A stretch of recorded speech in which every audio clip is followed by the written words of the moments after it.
بسم اللہ الرحمن الرحیم۔ ماں کی دعا۔ حضرت موسیٰ علیہ السلام نے ایک دفعہ اللہ تعالیٰ سے پوچھا کہ جنت میں میرے ساتھ کون ہوگا؟ ارشاد ہوا فلاں قصاب ہوگا۔ آپ کچھ حیران ہوئے اور اس قصاب کی تلاش میں چل پڑے۔ وہاں دیکھا تو ایک قصاب اپنی دکان میں گوشت بیچنے میں مصروف تھا۔ اپنا کاروبار ختم کر کے اس نے گوشت کا ایک ٹکڑا کپڑے میں لپیٹا اور گھر کی طرف روانہ ہو گیا۔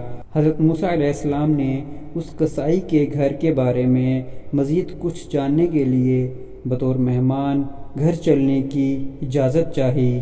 گھر پہنچ کر قصائی نے گوشت کو پکایا، پھر روٹی پکا کر اس کے ٹکڑے شوربے میں نرم کیے اور دوسرے کمرے میں چلا گیا، جہاں ایک نہایت کمزور بڑھیا پلنگ پر لیٹی ہوئی تھی۔ قصاب نے بمشکل اسے سہارا دے کر اٹھایا اور ایک ایک لقمہ اس کے منہ میں دیتا رہا۔ جب اس نے کھانا تمام کیا تو بڑھیا کا منہ صاف کیا۔ بڑھیا نے قصاب کے کان میں کچھ کہا، جسے سن کر قصائی مسکرایا اور بڑھیا کو واپس لٹا کر باہر آ گیا۔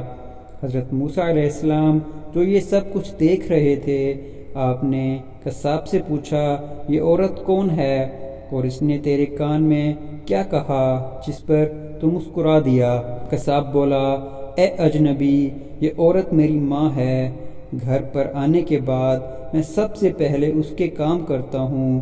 یہ روز خوش ہو کر مجھے دعا دیتی ہے کہ اللہ تجھے جنت میں حضرت موسیٰ علیہ السلام کے ساتھ رکھے، جس پر میں مسکرا دیتا ہوں بھلا میں کہاں اور موسیٰ کلیم اللہ کہاں۔